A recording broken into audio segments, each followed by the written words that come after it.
to undo the programming of the matrix world, the Maya. I didn't realize how I was programmed to, just give myself over, give my energy over, give my resources over, give my the control of my reality over. And once that block was cleared, I just kept facing everything that Swamiji brought in front of me to have healed and cleared. Never give up. Don't run away.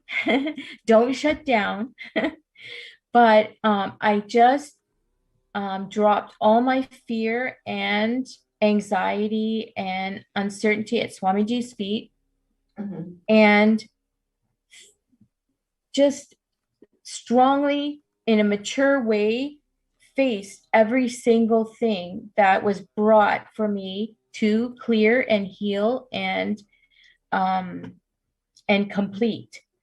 Because the benefit is Swamiji, Paramashiva Parashakti, completes all incompletions, past, present, and future, and negative side effects. So you can create your new reality. Absolutely. So you live that new reality. Absolutely. And what would you say to all the viewers out there, especially women who might have been in your situation or who have experienced, similar situations as you? What would you say to them now who are listening? How would you, what kind of guidance or advice might you give them in their situation? Don't give up and be strong to face what you need to face. And how do you think that Swamiji would be able to help them in their situations? How he's helped you? How would you tell people to connect to Swamiji? How would you tell them about Swamiji's blessings and how they can be helped by Swamiji? Well, there's so much. Where do I even start? The oneness capsules made a big difference for me. It's instantaneous. And the clearing of the karmas. I did the Nishakshara Shanti Homa at Houston and had a big, incredible shift after that. The pujas, giving gratitude, all the things that Swamiji provides. If you just go through the process and stick to it and don't give up, you will transform. You will receive all the blessings, all the healings, all the boons. In fact, I recently was blessed with a Akashic reading by Devi Parashakti, and it was maybe like 2 weeks ago, and all of a sudden on Friday I had received a couple little boons since then, but I received a big one on Friday. One of the boons that Devi Parashakti blessed me for happened on Friday. Wow, and everything that day was very auspicious. And I just kept being in oneness with Swamiji and making positive declaration and prayers for blessing as I went through each stage throughout the day to make it happen. And how does it make you feel now when you're seeing, Swamiji not just attending to you, but attending to every single being, every single person who is in need of a blessing or healing or a boon or, even just a place to quarantine? How does it make you feel seeing Swamiji attending to every single person, through the Akashic readings, through opening up the Adinams? How does it make you feel? It's incredible. He makes himself many, and that he's with everyone all at the same time. Different degrees, different levels, according to whatever is needed, but it is a real blessing. Even those that are yet to be in oneness with Swamiji, causing enriching them as well.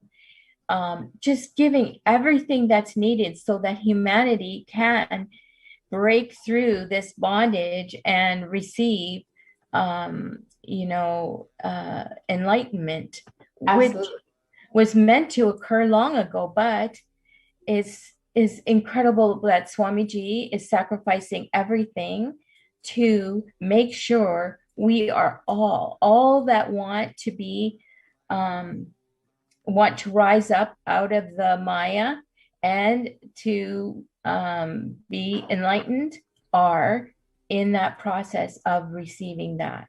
Absolutely. And it's like so beautiful to hear your sharing and how you've experienced Swamiji and how he's attended to you exactly how you needed at that time.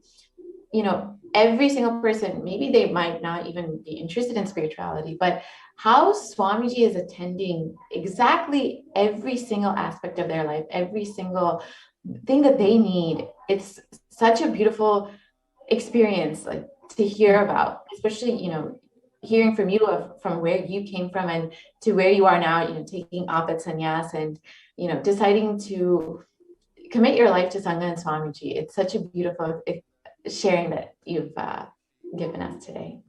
Thank you, Ma. I really appreciate it. Thank you everyone does in facilitating Swamiji's mission.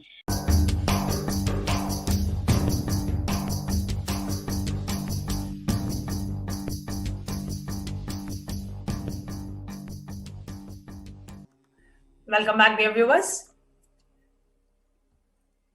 Today, we have joining us Ma Aishwarya Murli from India, who is here to share her experience of Devi Parashakti Akashic reading. Nithyananda Ma Aishwarya. Nithyananda Ma.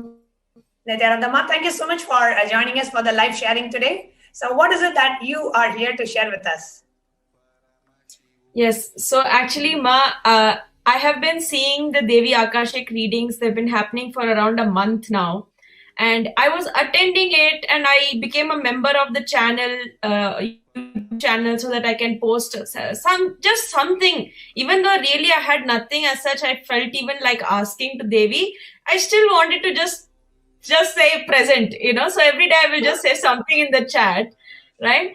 And I saw, okay, Devi is really like ferocious, that she's really coming very direct and telling everything without beating around the bush at all.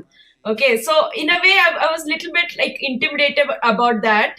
Of course, she's mother, so there's no incompletion, but it's just like, oh God, what is she going to expose about me to me now, right? So, but still, even then, I was just doing it simply, whatever, like just putting my presence there every day. And then after a point, I was like, but Devi is not responding to, that thing of taking your name and addressing you, it gives a completely different feeling altogether. So I was really craving for that. And I was like, what is happening? Why? What is this? What's going on that I'm missing this? Right? And then just a few days ago, Swamiji came and gave a live satsang after so long. And he gave this instruction and said that even if Devi is, doing boo-boo and frightening you and everything, she is only doing absolutely right for you. Don't be frightened about if she speaks, she scolds also, don't bother about it. The only thing is she should see you and she should see your message and respond to you. That's what matters. She will sort out what needs to be sorted out, but you just be addressed by her, which is exactly what I also wanted. So Swamiji told this too simple, means baby level simple instruction, saying to keep the betel leaf and betel nut and 1 rupee coin, 1 paisa coin actually he was telling, right? And keep a banana. So very basic tambulam, he's saying just receive Devi ritualistically. Okay. So I said, okay, fine. Obviously, there is this part, which says, how is it connected? I know Swamiji is here. He's literally manifesting in this presence. His presence is here now. This is real, right? That they're meeting at this. It's not like it's a screen and something else like that.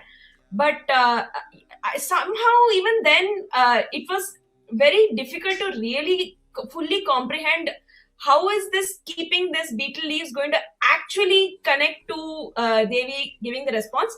Anyway, my questions will keep coming. So main thing is you do what Guru says, right? So I ordered it got some beetle leaves. And the next time that I attended the Devi Parashakti Akashic reading, I kept the one small plate and I just rushed and kept some beetle leaf. I got it from my fridge and kept it. Got some 2 rupee coin and kept it on that plate. That's it. Such a zero level preparation. Actually, it wasn't even some big preparation that I did. It was what Guru told, that much only I did, right?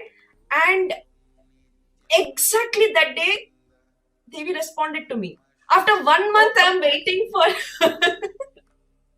After 1 month of me waiting and craving and saying, please, please, please, suddenly the very same day that I did this, she took my name, she responded, she addressed me as I wanted. And it, like basically the idea that she'll say something scary is more scary than whatever she'll say. Because what she'll say is actually very sweet. Like if you connect with her, she's speaking to your cognition, basically. So it's very intimate conversation she's having at that moment, and it's very direct, and it's like how if your mom talks to you, you won't even have this idea that, oh, she's scolding or she's intimidating and all these big theory words. You'll just be like, yeah, she's telling something, I'm listening, and we're just sitting together and having this moment. It was literally like that. And how did this great blessing happen to me? Because my Guru told, keep beetle leaf, and I just, without listening to my logic, obeyed and just did it and kept it. And immediately, the very same session, that moment, she's answering me. It was such a beautiful happening. If anybody is listening to this, the big takeaway is, more than even how happy and beautiful I felt from Devi answering, genuinely what's more powerful for me is that decision to listen to what Swamiji told, immediately paying off. That's what really struck me. Because obviously for so many years being connected to Swamiji, every time I've listened to him, good has happened to me.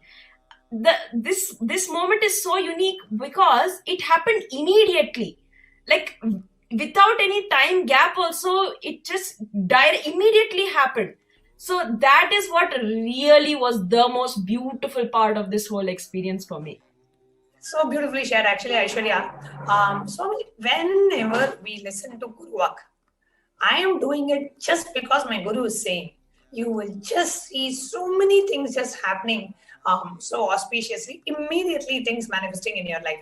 Just this one cognition. I am doing it because my Guru told me. Right? Your logic may go with it, may not go with it, whatever, doesn't matter. I am doing it because my Guru told me. Just that one cognition is enough for you to have everything you want in life, and ultimately Jivan Mukti, ultimately enlightenment itself, just this one cognition. I am doing it because my Guru told me. Very beautiful, Aishwarya. And this is actually one thing that Swamiji has told. For those of you who missed that satsang, just when Swamiji was explaining in the satsang about how to receive Devi Parashakti, Swamiji said, just have a plate with a beetle leaf and a beetle nut and some like 2 banana and a small dakshina, a coin. It can be a 10 paise coin or a $25 coin.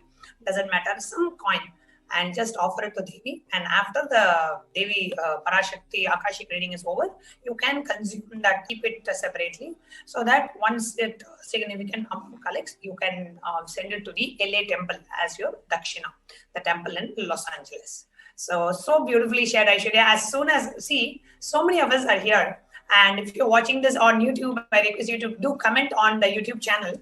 How many of you are really waiting for Devi to answer your question? You are really waiting. You so much are like every day you come and post question. I just want Devi to call out my name. I really want Devi to respond to me. I want Devi to connect with me. I want Devi to Parashakti to answer my questions. I want the Cosmic Mother to just call me daughter. I just want the Cosmic Mother to call me son. I just want her to tell me that she is there for me. Something we will have. Somewhere we want her to acknowledge our presence. We want us to acknowledge her presence in our life. We want her to acknowledge our presence in her life. We just want Devi to call my name. I just want to hear how it sounds when Devi calls my name. What kind of experience I get inside of me. So many of us have this intense earning. So all you need to do is simple. Just get 2 beetle leaf, 1 beetle nut, 2 banana, and a $1 or some coin. Just keep it in a plate. And just sincerely, Swamiji said, all these, without these rituals, it becomes an unconscious act. So when you actually do the ritual, every time you bring back that emotion, you bring back that bhava to connect with Devi, and you feel that she is real. That is what happens when you do these rituals. So these rituals are to break the monotonous, unconscious. At some point, you just keep seeing the screen. You just take it for granted. You don't realize that, what Devi is actually landing from Kailasa. Being from Kailasa is coming and she is calling my name. Imagine in the whole Prapancha and in this world of 7 billion people, your name gets called. When Devi Parashakti lands from Kailasa, she acknowledges your question, she answers, how does it feel? It feels so special. You feel like Brahmanyam Bahuputratam. I am the favorite inheritor of the cosmos. I am her favorite. She called out my name. She called me daughter. Whatever it is. However she connects with you, you just feel that love. You just feel that warmth. You just feel that affection and that grace of Devi Parashakti. So beautifully shared, Ma Aishwarya. Anything else would you like to share? Yes, Ma. Literally, this is something which is incalculable because it is too small an action. I was sitting in the same way, cleaning my room, preparing the space in the same way. Only thing different I did that time was what Swamiji told, keeping these items, few ritualistic items. That's it. I did different. And it actually made such a big difference.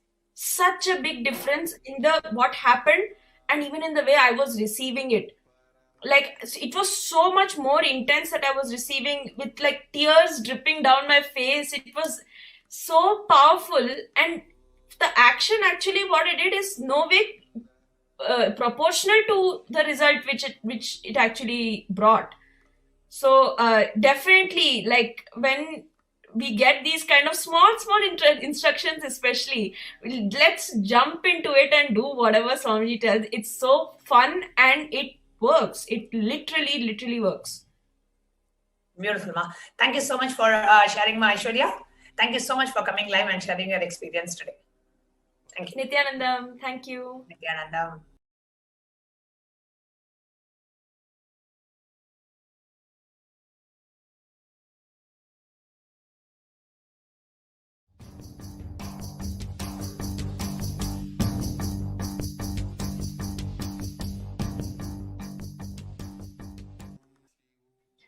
Welcome back, dear viewers. My name is Manitya Purnipriyananda, and I'm a Brahmachari of the Nithyananda order. So today we will be entering into one of the most exciting segments of our show. It is where people will share their personal experiences of Devi Parashakti.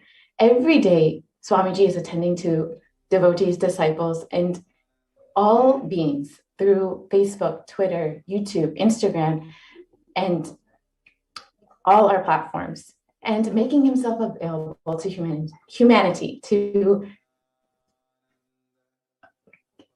give blessings, boons, and heal every being who is suffering and in need of healing during this pandemic. Today, we have 2 exciting sharings available. One, we'll start with Ma Gayatri, who is from Canada. So, Ma Gayatri, can the NTV operator please project Ma Gayatri? Thank you. Nithyananda Ma, thank you for having me here. Welcome. So you can please share a few words about yourself, about who you are and how you met Swamiji. Sure. Actually, thank you for bringing me here because I've never met Swamiji ever. And so this is really interesting that I've just, the first time I actually visited the Ohio temple was in 2015. And that's how my association with Swamiji kind of started. Wow. It only, yeah, it's crazy. And I've just been very blessed because somewhere along 2018, I really got connected to more people in the Sangha. And since then, I've always been connected to people with Swamiji. And I just feel like that connection just grew stronger. And Swamiji has been very, very kind and benevolent that every time I've sort of needed help in life, he's just sent angels my way, and they're all, giving me his teachings and really enriched me and helped me, grow stronger with getting powerful cognitions. And my Deborah is also there. She's also been one of those acharyas who's really been very kind and benevolent with me, and really helped me have powerful cognitions and really have a shift in life in general. So that's how my association with Swamiji started, and just grew stronger from there. And recently what happened was I saw Devi. First of all, I would like to mention that Swamiji has been so kind. I mean, at a time where, you have countries closing borders, you have everybody sort of shutting their homes. Nobody wants to have anybody in the vicinity. Swamiji has so kindly opened up his entire Adinam to anyone without looking at their gender, caste, creed, nothing. You don't even have to be a devotee, And Swamiji has so generously opened his doors and allowed everybody to come in. And not only just that, he's providing them hospitality, food, Exactly. everything possible. I mean, that at this point, no government is also doing that, So I would just like to share that Swamiji is doing something that's amazing, and it's really incredible. And especially at a time where people are being so hesitant to help each other out, Swamiji is really, really, a beacon of ray of hope for humanity in general. Exactly. Yeah. He is the only hope for humanity. Yeah, and it's incredible that he's making the effort to protect everybody. So I just want to share that. And just to talk about my sharing with the Devi blessings, which is why we're here. It's actually kind of sweet because I did get a tatastu from Devi a couple weeks back. And I saw, and Devi was so kind and benevolent, and she gave me a tatastu. But there was somewhere I kind of wanted, obviously I'm being greedy here, I kind of wanted Devi to have a conversation, because I was like, Devi, you're calling everybody Chalamagale. I'm like, what about me now? So I literally was nagging everybody who would listen to me, saying like, how do I get, attention? And so actually Manyanatma was like, why don't you try to go via the Kailasa .com, the kailasa.org, the website. And so I was so genuinely grateful, because not only did Devi bless me for what I asked for, but she went above and beyond and, gave me so much more. Was not even thinking about the things that she blessed me. I was not even thinking of asking for that. I had written an essay to her, like, I want this. But, she gave me, she knew what my heart wanted. And it was like, literally like someone had just got into my heart, seen everything what I wanted, and just given me the answer that I needed to hear. It was just like someone had read everything that I needed to hear. And so sweetly. And how did that make you feel, Ma? I was beaming. I couldn't stop. I have the recording, which I keep looking at. I've been like non-stop, constantly just playing it back and forth. And I'm like, okay, this is just great, because as you can see, I'm really smiling, and it was just amazing.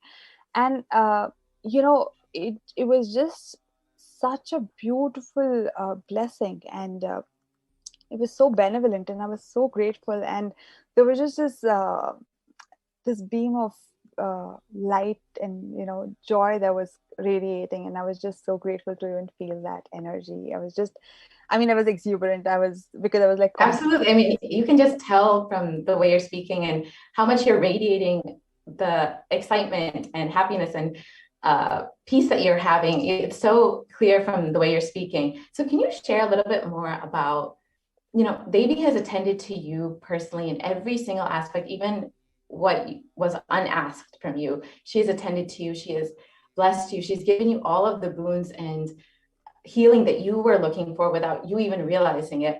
So can you share a little bit about how you felt when you heard Devi Swamiji attending to every being, every person, every day, day in, day out, nonstop, how you felt hearing that, making Swamiji, how Swamiji has made himself so available to humanity to heal them, bless them, and give them anything they need during this time of crisis. Exactly. That is one of those things that's very, that's very kind and benevolent of Swamiji, because he is just so merciful, because example for me, I have never seen Swamiji in person. So it's not like I've even attended the IA programs or any program for that matter. I've only attended the online programs, and I have not really done anything great to even be receiving this boon, to be honest with you. Like literally, so when Swamiji attends to people like me, I think that's incredible, because he's not just doing that to people who are in the Sangha, but he's just extending himself above and beyond to everybody. And not just that, it's also very individualized, it's personalized to what people want. It's not just a general blessing saying, okay, it's exactly what people need to hear. And it's the blessing also comes, I feel, with a healing, which is so much with his, when he takes your name, I feel like you're healed, he's beautiful when he says that. And I just think that he's very, I just have gratitude for, because words are failing me to describe what he's doing. But the only thing I can say is I just have immense gratitude, and I just have love and gratitude to for Swamiji, because I don't know what else to say, because he's just so merciful and benevolent, Absolutely. And it's really beautiful to hear that you've never met Swamiji, you've never done a program, but Swamiji knew exactly what you needed and exactly how to attend to you and exactly how to give you the blessings that you want, and even what you did not ask, he gave. And it's such a boon and blessing to have Swamiji in your life, and how he's not doing that just for you, but every single being, every single person who's in need during this crisis, during this time of the pandemic, when no one else, like you said, no one else is there attending to people. Swamiji is not only attending to people physically, but spiritually and emotionally in every single way that they could possibly need. And it's just such a beautiful thing that you've never really actually met Swamiji in person or really done any kind of program. So I know, and I was surprised, because honestly, I was not expecting, because I'm just not in the inner. I was like, wow, Swamiji did, and it's not just this. It's like every time I'm upset or in any sort of need of spiritual help or emotional help, I've always had people come and heal me through Swamiji's teachings. And he's just kind of built a beautiful ecosystem for people to raise each other up. And I feel like for that, I'm very grateful, because especially in today's times where so many people are going through so many mental health issues, I think Swamiji is building Kailasa for creating a beautiful ecosystem like that to help raise each other up, So for that, I'm very grateful. Absolutely, Ma. Yeah. And can you share a little bit about your background and your maybe a little bit about yourself and your career, etc.? Sure. So I'm a Tamilian, and I'm from Bombay, but I was raised in the Middle East, actually. And my background is actually in fashion. I did my master's in New York, and I was working in fashion in New York. And I recently moved to Toronto, and I actually moved in the middle of the pandemic. Which is why I'm grateful for the ecosystem, because that's kind of when in 2020 was when I really connected with other people, and really with the Canadian Sangha to say. And it was really amazing, because up until then, I only had a few friends in the Sangha who kept me integrated to Swamiji. But when when I really came to Toronto was when I got really integrated. And so my background has been mostly in fashion. It's got nothing to do with anything with spirituality. Obviously, I was raised in a typical South Indian upbringing. So I was, you know, I knew all the prayers, and like I knew Bhagavad Gita and Vishnu Sahasranamam, but I never really knew uh, the aspect that Swamiji teaches is also very practical. You know, the things like completion, the things like, they really change your life. It's not just chanting mantras, but it goes above and beyond that, you know.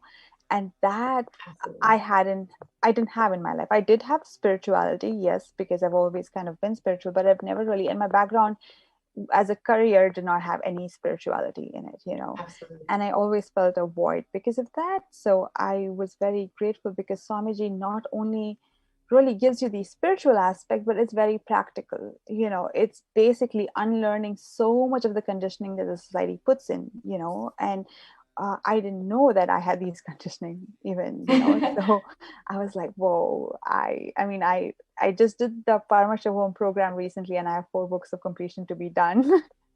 But Wow. that's the load that the society kind of puts on you, and we don't realize that, you know. For the longest time I was unaware of my patterns even, you know.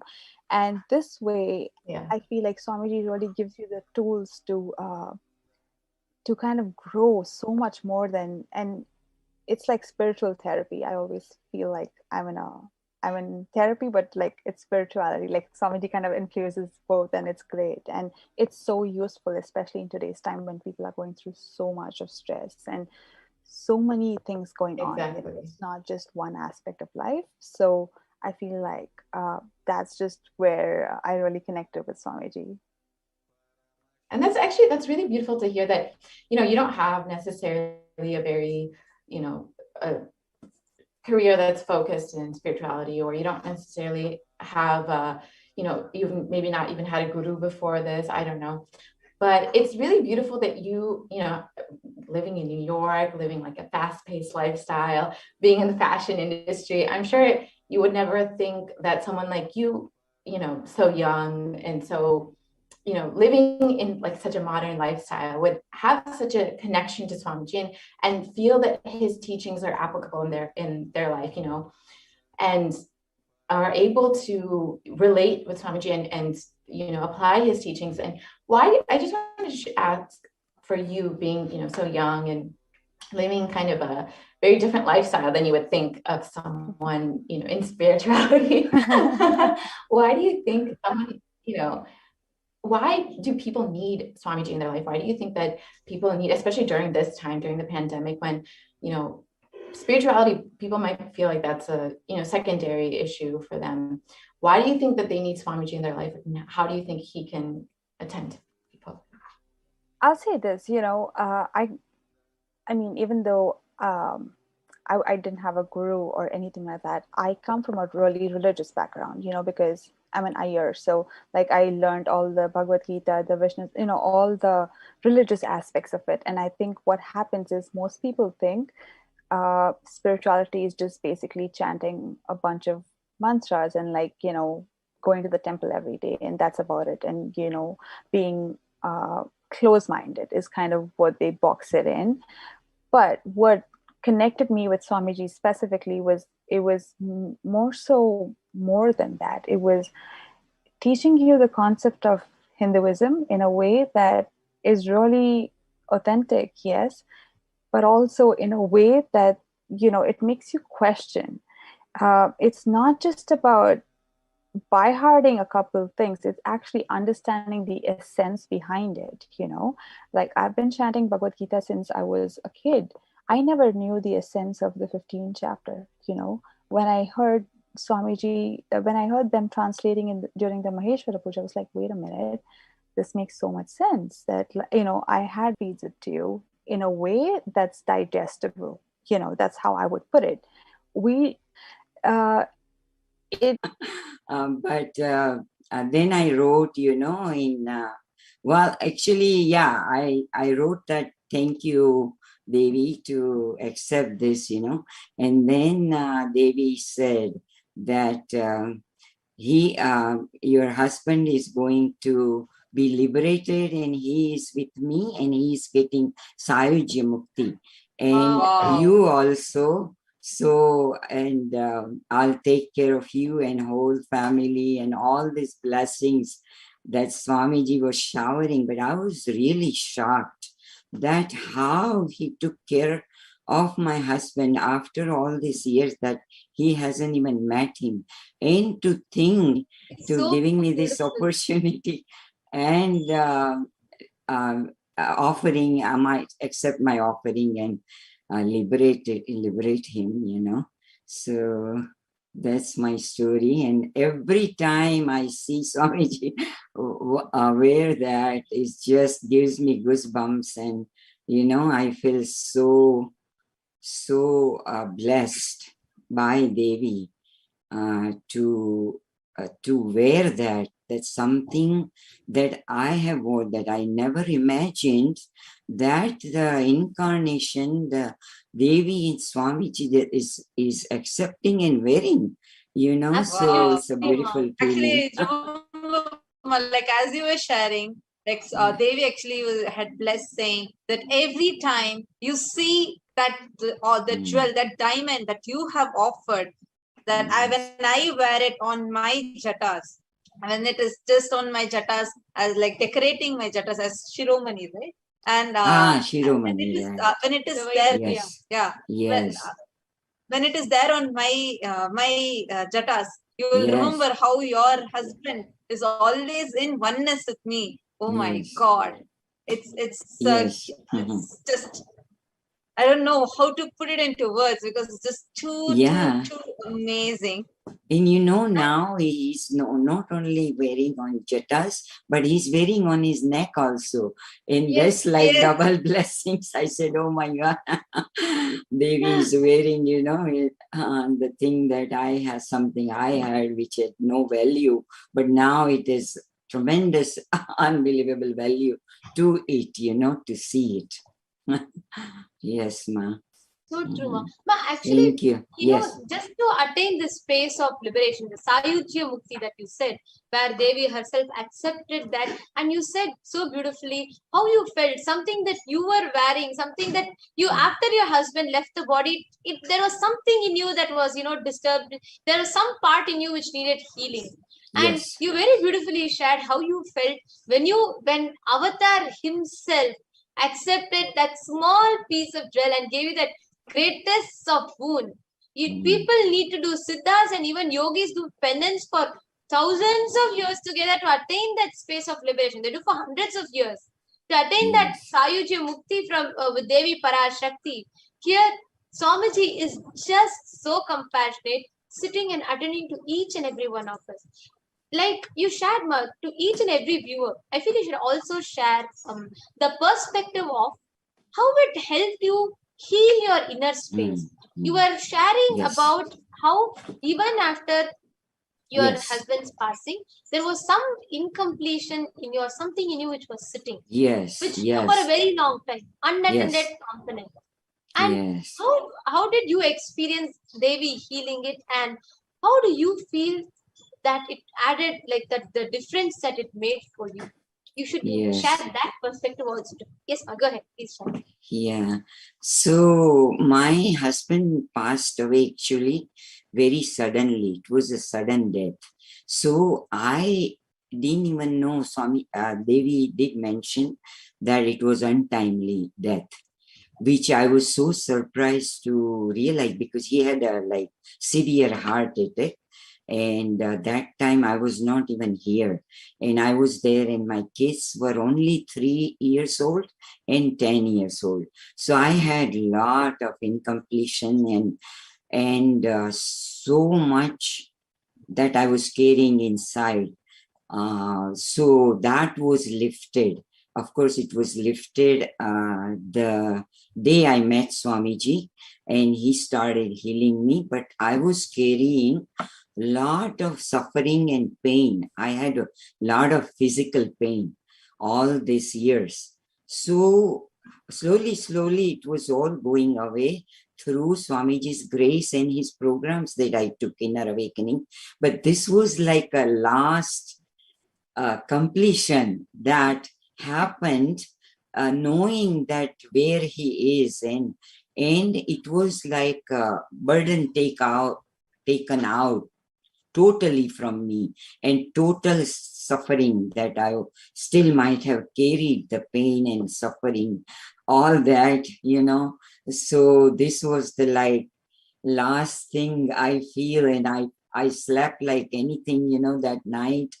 And even just yesterday, Ma, I was talking to you and Jnanatma Swami, and I just slept so well yesterday. So he's every moment he's taking out. We have no idea how much we are carrying, not only from this birth, but the past births and all that. And without us telling, this avatar is taking all the karmas out from us. And I'm so grateful to Swamiji for that and healing me every moment. Thank you. So beautiful. Actually, just want, if you could see, actually on NT right now, we are showing the photograph of Devi Parashakti with the diamond that you had offered and that she had accepted as her own Shiromani. And she was wearing that on her. She still continues to wear on her every single darshan that she gets. And it is so beautiful to see how an avatar attends to each and every one of us in our personal levels. Just to reiterate to the viewers, Ma was so beautifully sharing that, having her husband's sudden death, and it was not easy for her to cope up with two young children, just 3 and 10 years old each. And of course, I'm sure many of us understand what is the struggle to be a single mother and how you have to juggle with things and everything. And though you might move on, and though there might be something, and she was beautifully sharing also when she met Swamiji, she had so many powerful cognitions and that programs from Swamiji which helped heal a lot. But there was that one unfulfilled, there was one component unattended. Like just to give a small analogy kind of thing, like how much ever, something you might go through, so many people talking might not solve it, but just when you go and lie down on your mother's lap or just go hug her, just that's all, it will all disappear. Same way, there was that one unfulfilled component, that one part of her, so beautifully which she shared. When Swamiji attended to that, when Swamiji asked Devi Parashakti, just answered that one part, accepted this, that completely left her. That part completely got healed in her inner space. That was so beautiful, Ma, and such a profound sharing. Thank you so much for being here, and thank you so much for sharing, Ma.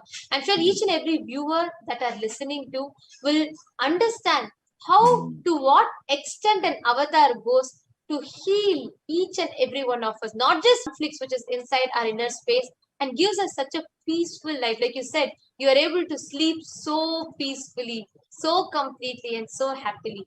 So that was so nice to hear, and thank you so much for sharing. Is there anything else that you want to share, that you would like to share at last? No, thank you, Ma. I just hope that a whole world realizes who Swamiji is and what kind of avatar he is. As a Jain, I was in a family with a very strict Jain religion. How do you say, morals, right? My mother taught me. And then when I started listening to Swamiji, I said that I know more about Jainism now than that time that I was able to imbibe. And I tell all my Jain friends that Swamiji made me understand in how similar the enlightenment science is. And I hope that all the people who, no matter what religion you are from, Swamiji is there for everything, that to be enlightened, and that is the purpose of our life. So I just hope that that continues, that journey, and for everybody we have to take Swamiji to every single person in the whole world, that we can. So thank you, Ma, so much. Thank you so Thank much, you so Ma. It much, was so Ma. beautiful to hear. And yes, I really liked, I really could resonate and like the way you said, you understood Jainism. You were a Jain and you are a sincere practicing Jain, but you understood Jainism much more after coming to Swamiji more than Yes. before. So that was so beautiful. Thank you so much for taking your time to come and share, Ma.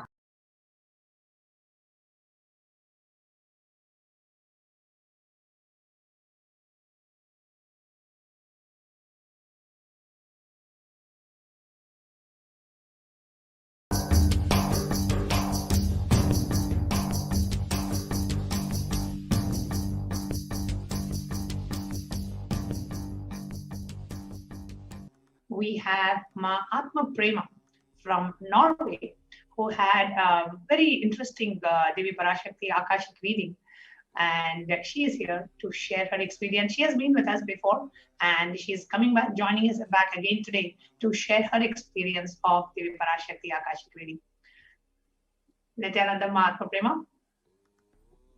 Nithyananda Ma.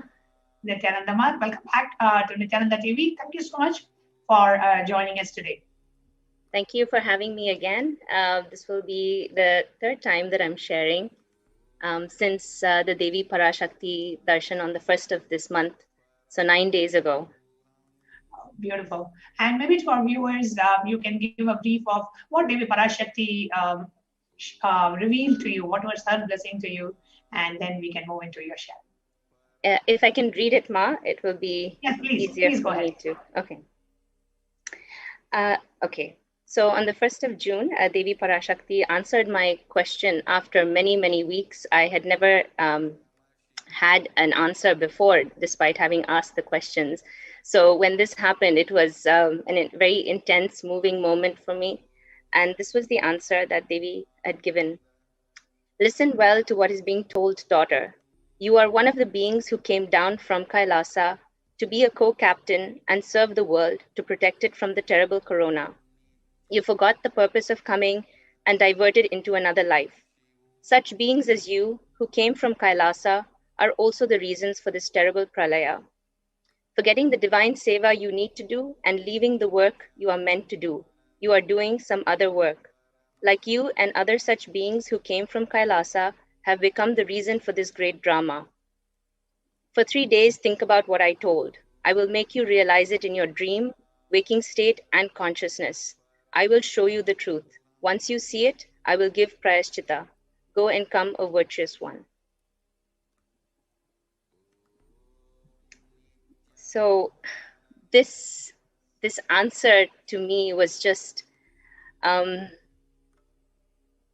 it was very intense, because the moment this came to me, this answer, it hit me right in the gut. I knew it was the truth the moment it was said. I felt it.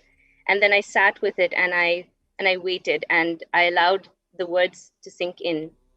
And it has taken these number of days to realize just the kind of the weight of the responsibility and what we've come here and the purpose with which we're supposed to be here.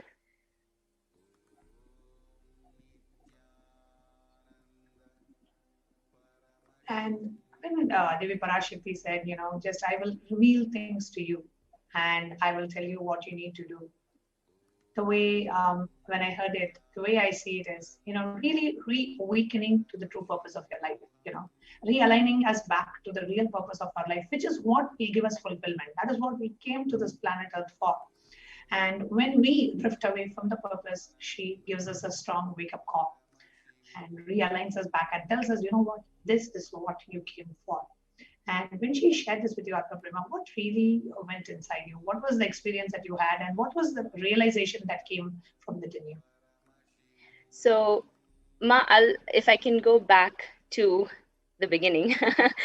So if I can share that my meeting with Swamiji, when I first met Swamiji, this happened in 2004. And I was in Oklahoma City at that time and in the US. And I had graduated from college. I was looking for a job. And this was about 17 years ago. I was 21 years old. And I just saw a flyer on my aunt's table, and she invited me to attend the temple in Oklahoma City, and I went. And the moment Swamiji stepped out of the car, not knowing anything about him from the past, I just knew that I knew this person, that my being automatically recognized something, and something shifted within me, which I didn't even understand at that time and that moment. And from then on, life just took on a different color. I had purpose. There was so much peace. There was so much joy. There was an intensity. And all these words are actually pale in comparison to what that feeling was like. And it was being around Swamiji and being initiated and having the darshans. Everything was just auspiciousness unfolding. Every second it was manifesting. And just being in that breathing space was auspiciousness. It was everything that unfolded. It felt like you were living not on earth, but on a different plane of existence. So each time leaving that space in his physical presence was so unbearable. And it was very hard because you felt like, okay, I want to be around the master. I want to be around the guru in his physical presence all the time. But at the time, a few years later, I moved back to the place I was born and grew up in, which was in Dubai, in the Middle East. And I would often go to Adi Kailash and, attend various programs and get the teachings and understandings and being in that breathing space.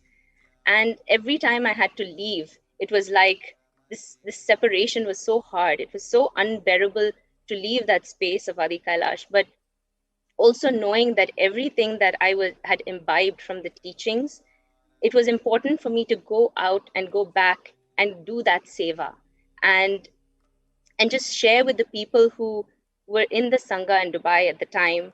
And all they wanted to do was, listen to the stories and the sharings and just taste that the joy and the bliss and, and enriching was just, it came with so much ease. It was just a natural process that all of us just kept doing.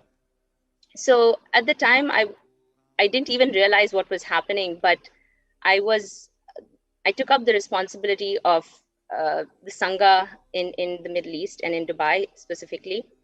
And at the time I was about 24 and the youngest coordinator for the mission at that time. And wow.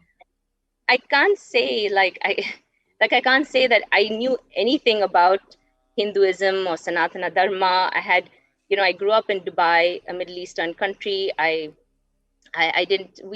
most we had exposure was when we would visit India to visit our family and go to temples. But beyond that, there was not much understanding. So I didn't have any depth of knowledge around Vedas or Shastras, and I couldn't chant. It was not like I could chant and everyone was impressed or anything like that.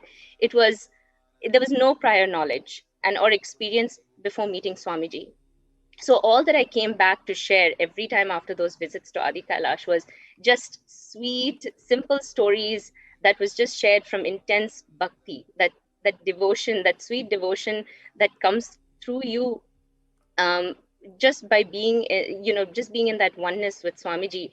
And every time it was like a cloud that kept me floating through everything that I encountered in life, whether it was through work, through relationships, through the Sangha, everything. It was just such a beautiful flow.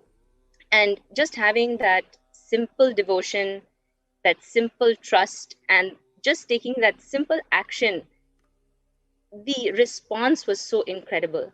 The satsang grew, the Sangha grew. And the satsangs that we were hosting in devotees' homes, every week we would have satsangs that would keep moving from different devotees' homes because everyone wanted to host it. And we could no longer, and many of the people had not even met Swamiji. And there weren't too many things happening on social media at that time, unlike today. And people would just come because that bhakti was felt. And we had to form a center legally and officially. And in that center, we would have our Nitya Yoga, we would have our satsangs, we would have our youth group meetings. And eventually a kalpataru happened in January of 2010. And this was just created by a handful of people who felt that deep connection to Swamiji. So why I'm saying all this, Ma, is because kind of to give a little bit of context and background to what has happened, where I've come from, and what happened in between. So during this time, now this was now 6 years with Swamiji, being so closely associated, there were a lot of questions, and I was 21 when I met Swamiji. And so there were a lot of questions from family. There were doubts raised, why do you need to have a guru? You are too young. When will you get married? You're getting older. So there was all this pressure from the society and to my parents specifically. And it was hard to be able to convey to them just what having a guru and having Swamiji in our life was like. I mean, the countless blessings, the healings that had happened, it was too many to share. And all we did at that time was just continued on and just turned, deaf ears to what they were saying, because I knew the person I had become, and the shift that had happened in me was so obvious to my family and then to my friends, and people were drawn to that and wanted to know who it was that I followed that kept me so much at peace and so centered with such unwavering faith despite any sort of ups and downs one experiences in life, whether it's through job or relationships. They could just see that it was with such ease that I was flowing through life, and I felt it. And I felt Swamiji's presence with me all the time. So what happened after all of this was that in June of 2009, a group of core devotees from Dubai, the Dubai Sangha, we all attended the Inner Awakening program. And we attended it together. It was such a beautiful 21 days. And then some of us extended our stay because we weren't ready to leave. And it was that time that Swamiji, after much of us asking and hoping and praying, Swamiji announced that there would be plans to come to Dubai and we could host the Kalpataru program for about 2 days. It was the plan for Swamiji and some of the senior Swamis to come and come to Dubai. So immediately after we returned to Dubai, work was underway. We had to organize, we had to plan, we had to make so many arrangements. We had to raise donations and manage an entire program, and we didn't know how many people would come. We were just a handful of us. I mean, it was satsangs were there, but we weren't sure how many people would actually attend. And so with all of this, we just surrendered to that moment and said, with absolute trust and devotion, we said, it'll happen. Swamiji has said it. Now it just has to happen. We're just part of that process. And then people started registering, donations started coming in, and it all just unfolded so beautifully. That surrender and that whole process was just, we could see the divine play in all of that. So, receiving Swamiji, hosting the Kalpataru, having so many senior Swamis in attendance was really literally a dream, and something we never thought could happen in a place like Dubai, and especially in the Middle East. So it was a successful program. Over 500 people attended from different parts of the Middle East, and riding on this high of the experience, some of us were planning on attending the Kumbh Mela, which is the biggest religious gathering, and we were thinking, what better way is there to experience a spiritual gathering like this than with one's own beloved guru. So this is now all the background, and leading up to then what happened next was I was to take a flight on the 3rd of March in 2010 and head to Bangalore and come to Adi Kailash and with a group of people, get together and then go to Kumbh Mela with Swamiji. And just before taking the flight, I got a call from one of the devotees in Dubai, and they said that there has been some news that's broken out, and I think you should be aware of it because you might consider not taking the flight and not going to India. So I heard what he had to say. I understood that there was what was happening, but I didn't pay attention to it. I said, no, this is decided. I'm going to go. So I arrive the morning of March 3rd, and now India it's early morning, so a lot of India hasn't woken up to the news that has just come out on TV in India. And as I arrived to Adi Kailash, that feeling of excitement and, building that, okay, I'm back here, I'm back home. And I saw some people outside the campus and they looked like reporters. So, okay, I didn't think much of it. And I thought, okay, maybe this is related to whatever the news is. So go into the campus and find that everything is very silent. Everything is so eerily silent, actually. Just couldn't see anyone. I passed a devotee on the way who was responsible for some of the temple activities. And I asked him, he was a devotee in Dubai who moved with his wife to be at the temple and take care. And he said the temple wasn't open. So I thought that was quite strange, So, but I thought, okay, let me go, and maybe it's still too early, and let me go and register at the admin office and then just do all the formalities around, checking in and everything. So then we congregated, like for a few of the foreigners and everyone who had arrived, got together in the food hall, and then we were hearing bits and pieces of information, and we weren't sure what was happening, but something was going on. But we were kept safe, and we were told to be in a secured location, and in time we would be given some more information. And later on, we heard that the Gurukul had been set on fire by a mob of people. And so that was the exact same day, Prema, just to let all of viewers know. That was the day when the religious persecution on the Supreme Court of Hinduism just 24 hours before had come out, and Swamiji was going through a series of assassination attempts, and it was the residents of the Supreme Pontiff of Hinduism, being burnt. Along with Gurukul and along with so many other places, with Supreme Pontiff being locked inside their own monastery, and that was being light telecasted. And all this was happening, and the people who were there, I was there in the Adinam on that day, and none of us were allowed to, go to protect Swamiji or protect any other parts of the place. And all of us were cordoned off completely. And there was a complete police who were actually protecting the anti-Hindu elements to destroy the monastery, and they were not allowing us to go stop or do anything.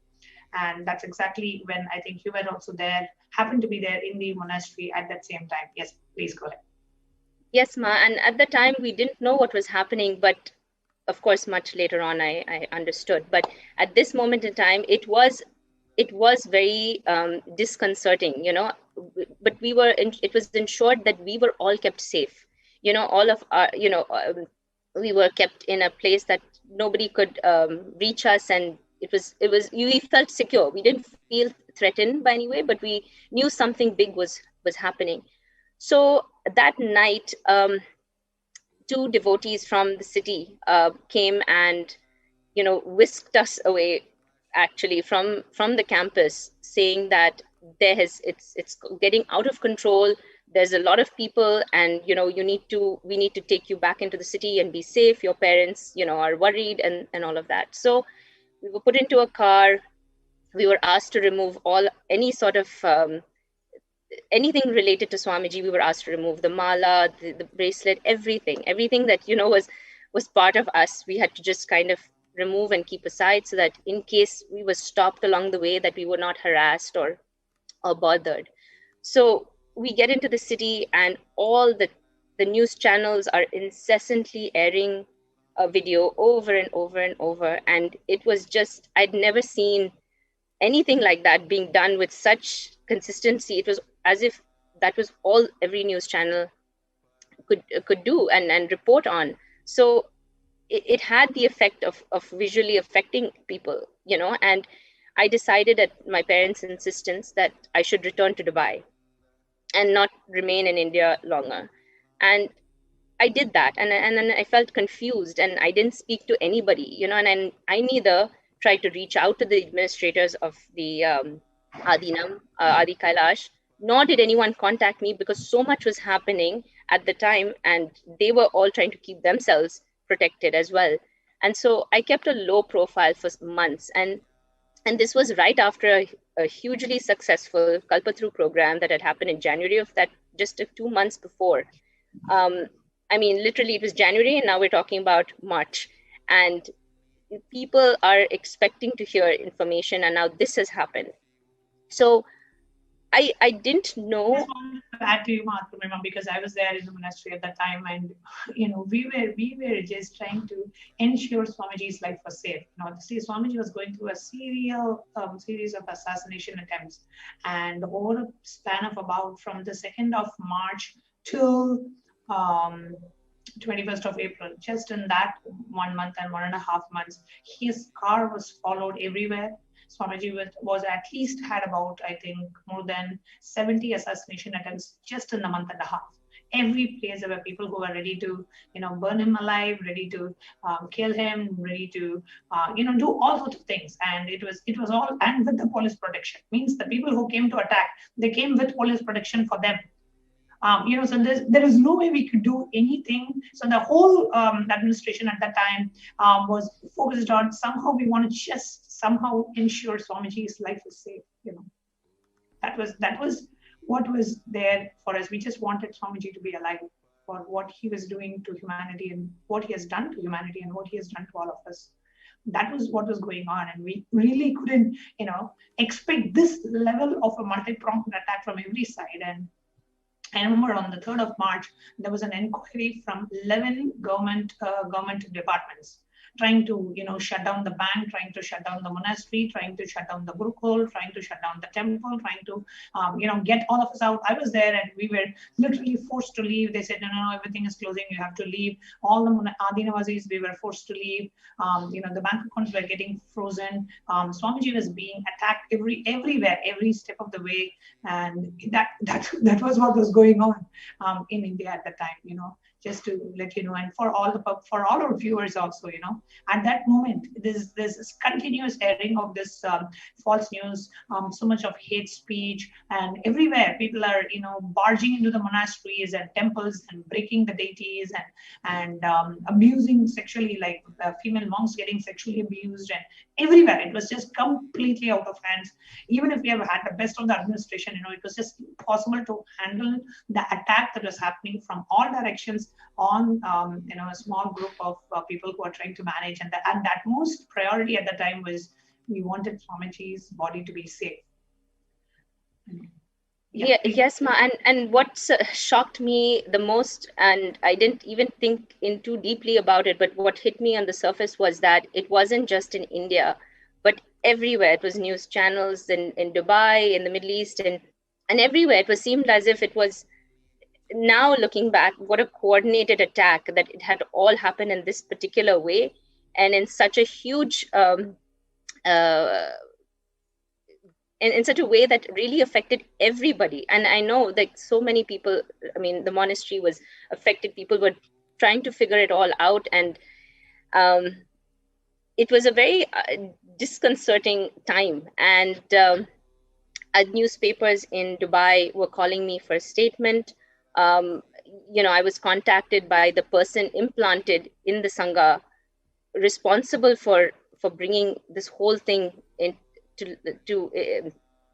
this whole thing out, was started trying to contact me and seeking some sort of support or monetary help, and insinuating that his life was in danger.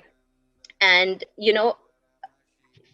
so the media contacted me in Dubai, then this person who was implanted in the Sangha was contacting me, and then I was getting questions about whether I was involved in questions about black magic, and I would end those conversations, and I retreated further and further away from the Sangha, and even the Sangha in Dubai, I just I was confused, didn't know what was happening, and just decided I would just be quiet and silent. And somehow felt that fearful, and I thought, because I was single, I was unmarried, I may be a target for attacks next, and I couldn't afford to have my parents or my family in any way affected. So I just kept away. So for 1 year, it was like, I didn't even want to see the news, and I didn't even want to look at what was happening. I didn't follow anything that was going on, or all the attacks that were happening on Swamiji, on the Sangha, on the entire monastery, and what they were trying to do. And a year later, it was like almost like a post-traumatic stress response for me, 1 year away from my guru, who I had been so closely connected with for 6 years. And I just and the cognition that I had at the time was that I felt abandoned. I felt, I dropped everything, and I just felt like, okay, Swamiji's gone, I'm feeling abandoned. And in turn, I abandoned the Sangha and Swamiji. So I just thought, okay, now this is what life is, and let me just do what everyone in society expects one to do, which is continue having your job, live your comfortable lifestyle. And, I was encouraged to settle down, get married, and my life just took a 180 from there on. It went in a completely different direction. And I didn't realize that action, how much damage I was doing to myself, because I had a responsibility not just to the Sangha in Dubai and to Swamiji, but to Sanatana Dharma, which in hindsight I can see now. And I just thought, I allowed myself to override my judgment, and logic took over, and logic took over, and I just denied all the experiences I'd had until then, experiences that defied logic. And all the love, all the compassion, all the protection, all the immeasurable growth, the healing, everything that I'd had experienced was just compartmentalized and put aside. And I didn't revisit it for 10 years, and I didn't, at that moment now, I didn't stand for the principles. I didn't stand with conviction, that simple devotion, that simple trust. I just abandoned it and buried it, and I felt that the action at that moment in time, I didn't feel complete with it, because I did feel a responsibility towards the Middle Eastern Sangha. I had the opportunity to help the Sangha ride the wave of uncertainty till things became clearer, till the dust settled and we actually could find out what the truth was. And I didn't, so my reaction and then the lack of any action somewhat indicated my acceptance of this false narrative that was being spun around Swamiji and the Sangha. And it wasn't until March 2020, which is just last year, did I really understand or realize the magnitude of the persecution and the magnitude of the attacks on Swamiji, and how repeatedly the Sangha was under this attack and false allegations. And inside me, when I found all of this out, and now all of 10 years, I've kept an information blackout. And I didn't know any of this. And when I heard it, it unfurled in me a need to want to protect and stand, and just this feeling of wanting to be like a warrior. And what I had not done in those 10 years, I was feeling like, this is what I need to do now.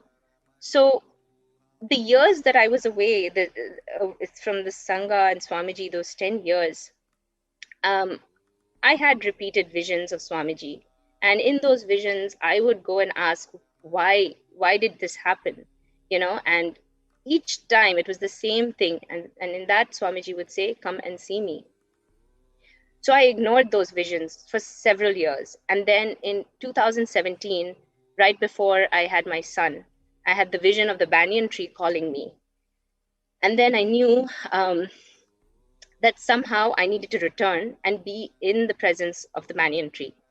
So then we had the opportunity. It unfolded in a way that was, again, defied logic.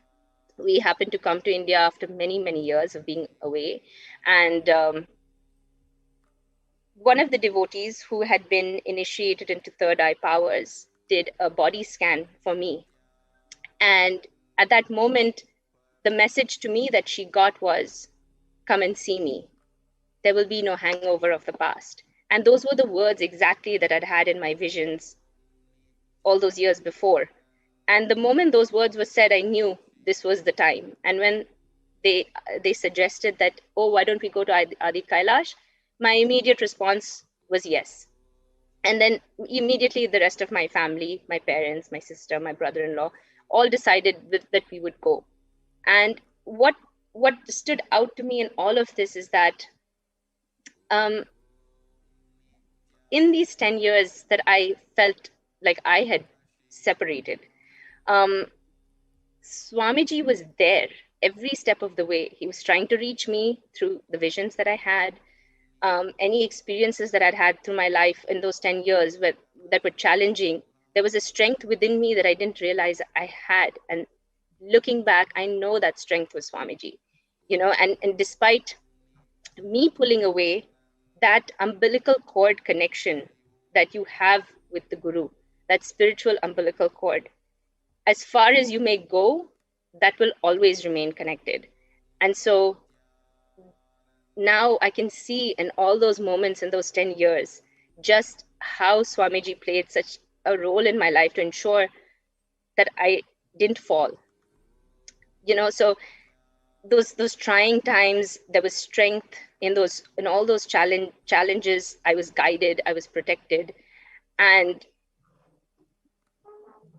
I felt like I didn't, like, Swamiji will never make one feel guilty or anything like that. So it wasn't that. I felt like there was a responsibility I had towards the Middle Eastern Sangha.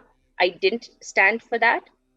But now is the time, the opportunity has been given back to me that I can stand for it. And when I was given my spiritual name in 2004, it was already a strong indication. Nitya Atma Prema, which is the spiritual name initiated to me in 2004, was an indication of my purpose. And this is where, when I was living my purpose, is when I felt the most alive.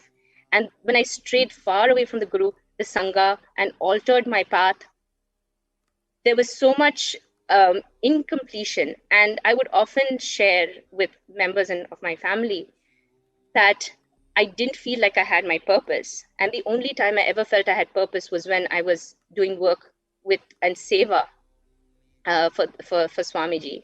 And now thinking that the life that I'm living, maybe I'll find that purpose through a job, a different kind of project, or through marriage, or through having children, but still there was something inside that was just unfulfilled.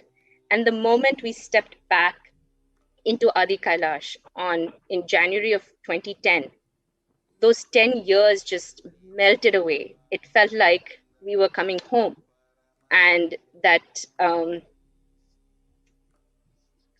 just knowing that it was with the Guru's grace that we had that opportunity to come back. And no matter how far I went away, the Guru's hand was just always there, guiding, protecting, and ensuring that I have this second chance. And so when Devi Ma gave the message and said the reason for the pralaya is due to forgetting the purpose and diverting from the work I was meant to do, I felt it deeply. And although 10 years may have passed, and the divine grace has pulled me back, and it's offering me a second chance.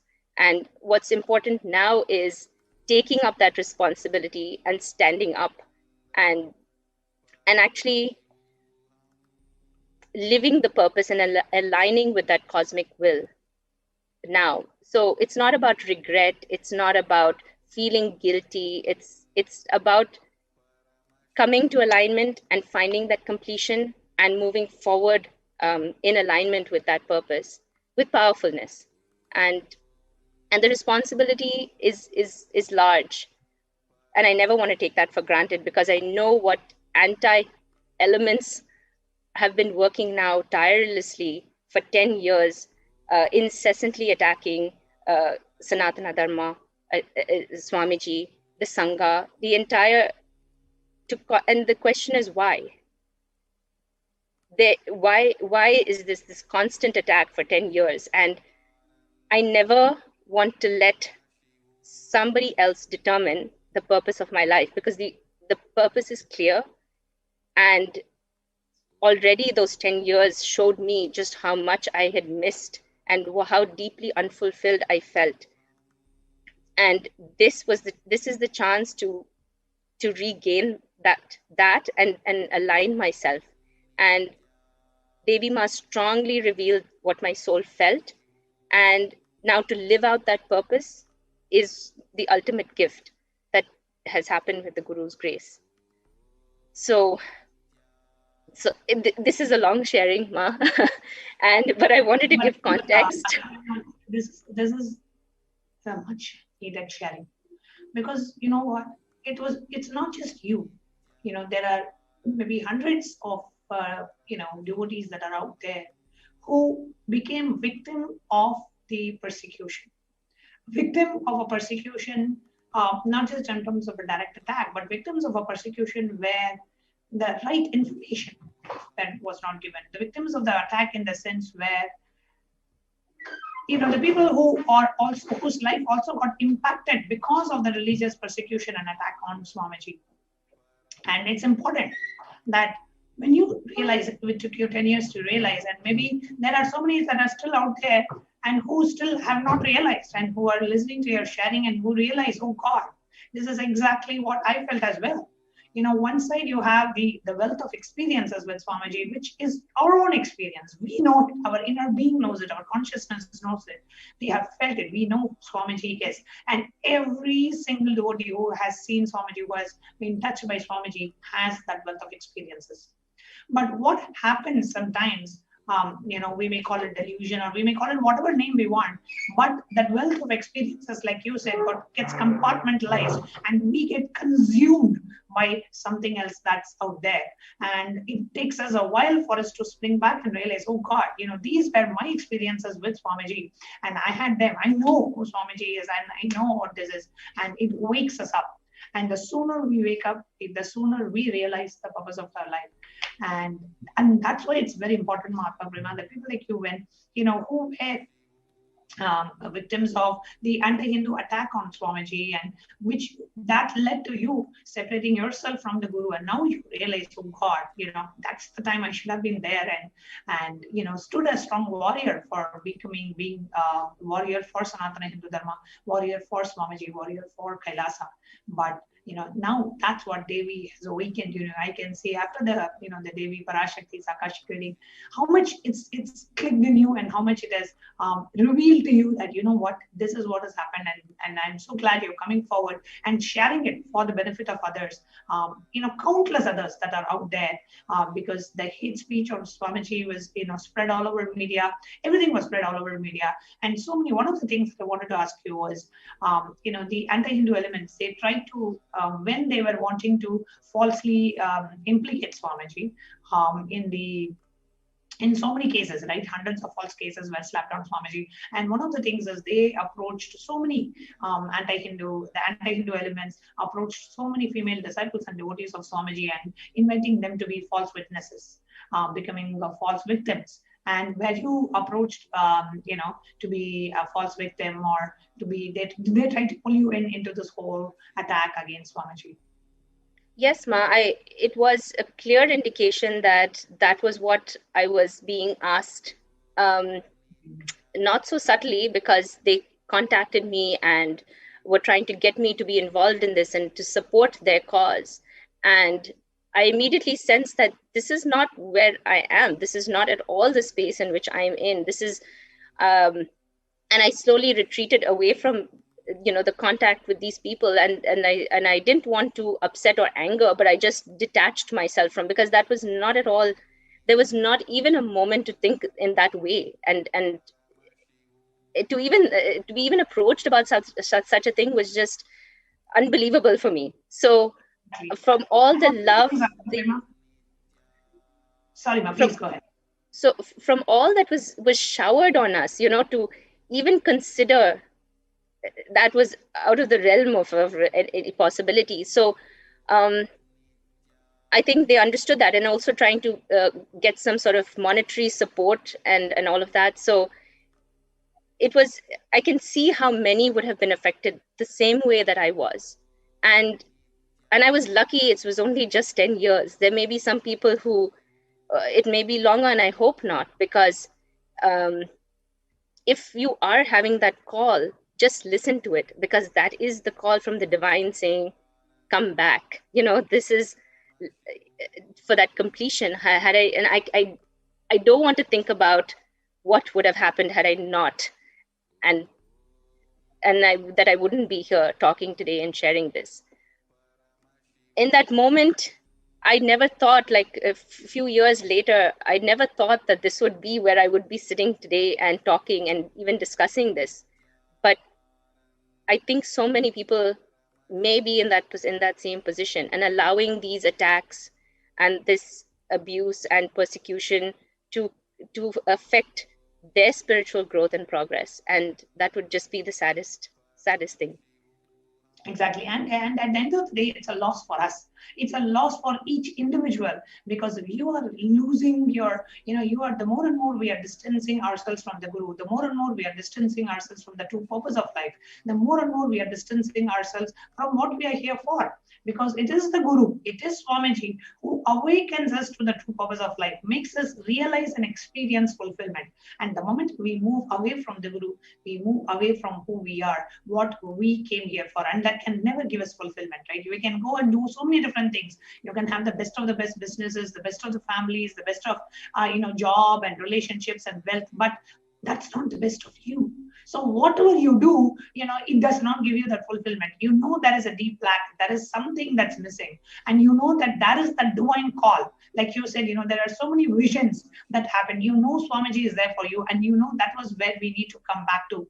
And I can tell you, every single devotee who was a devotee of Swamiji and was a victim of these attack of these anti-Hindu elements would also know that there has been a deep call. They just need to answer the call, answer that incoming call from Paramashiva and realign ourselves to the true purpose of life.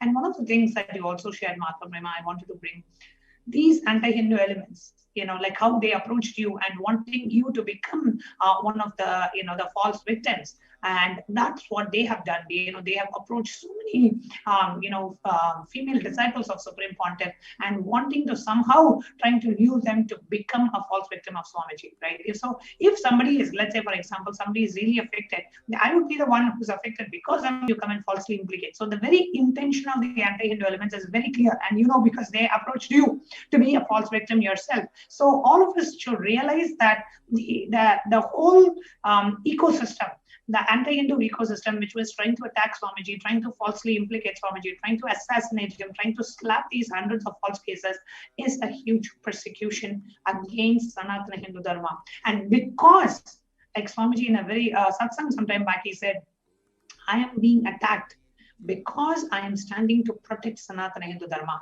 I am standing up to protect all of you, and that's why I am being attacked. He's standing up to protect the enlightenment ecosystem. He's standing to protect and revive Sanatana Hindu Dharma. And that is why he is attacked. But sometimes delusions and illusions that we live in, our mind does not wake up to the reality of what's happening out there. And we end up losing or moving away from the purpose of life. And even at that point, it is only the uncomparable compassion of Swamiji. Even then, even when we distance ourselves, he reaches out to us and he awakens us to the true purpose of life. So beautifully shared, Mahatma Prema. Is there anything else that you would like to share about your experience? Just to share from this past year, to from 2020 to today, 2021, the exponential, and okay, let me just say this. I live a life that's very comfortable. I've lived in many different countries. I've got the opportunity to travel, live with all luxuries. There's nothing that I am wanting for in life. Yet there was this deep unfulfillment that now in this past 1 year with Swamiji has just been immense growth, spiritual growth, evolution, healing, completion.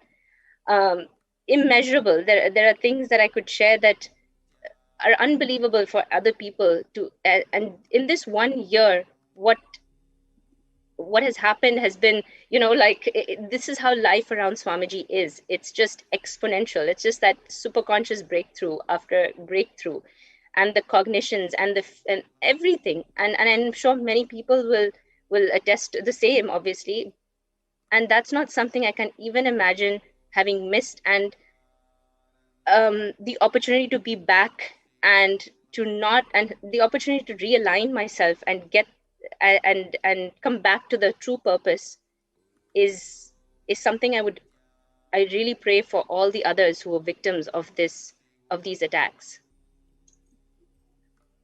So beautifully shared, Martha Prima. Thank you so much for coming live and sharing your experience with everybody. And thank you so much. I don't know what else to say. It's just been like, it's not easy for somebody to come forward and share so openly, what they have gone through and how you have been a victim of this attack, and which separated you from Guru, distanced you from the purpose of your life. And now with Devi Parashakti's blessings, with Swamiji's blessings, I'm so glad that you realized you're back and you wanted to realign and become a part of Swamiji and Sangha. Thank you so much for coming forward and sharing, Martha. Thank you, Ma. Thank you to Swamiji Nithyananda. Dear viewers, before we continue with the next segment of today's program, let's take a short break.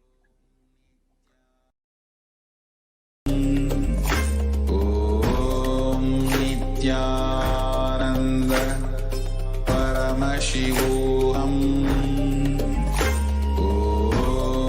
Nithyananda Paramashivoham. Nithyananda Paramashivoham. Nithyananda Paramashivoham. Nithyananda Paramashivoham. Nithyananda Paramashivoham.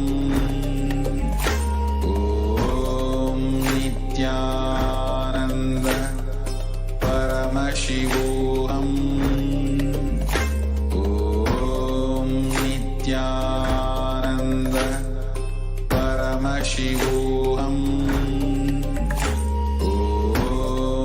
Nithyananda Paramashivoham. Nithyananda Paramashivoham. Nithyananda Paramashivoham.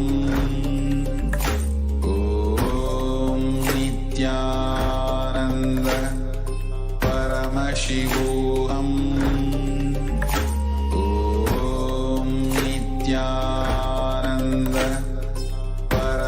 Paramashivoham. Nithyananda Paramashivoham. Nithyananda Paramashivoham. Nithyananda Paramashivoham. Nithyananda Paramashivoham. Nithyananda Paramashivoham.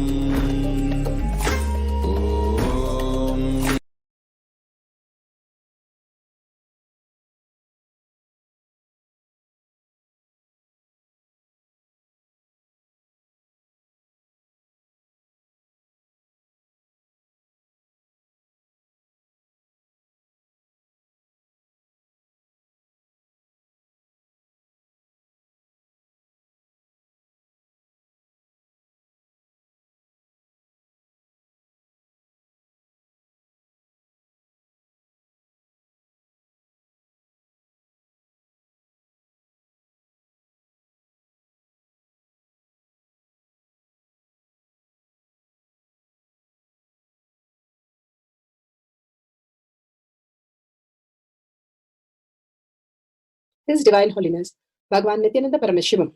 Let's start with the Sadguru Vandanam. Nithyanandam Paramasukhanam Kevalam Jnanamurtim Dvandvatitam Gaganasadushnam Tattamasyadi Lakshyam Ekam Nityam Vimalamachalam Sarvadi Sakshi Bhutam Bhavatitam Trigunarahitam Sadgurum Tam Namami. Let's go through the disclaimers. Security measures. No photography, video, audio recording. Important cautions.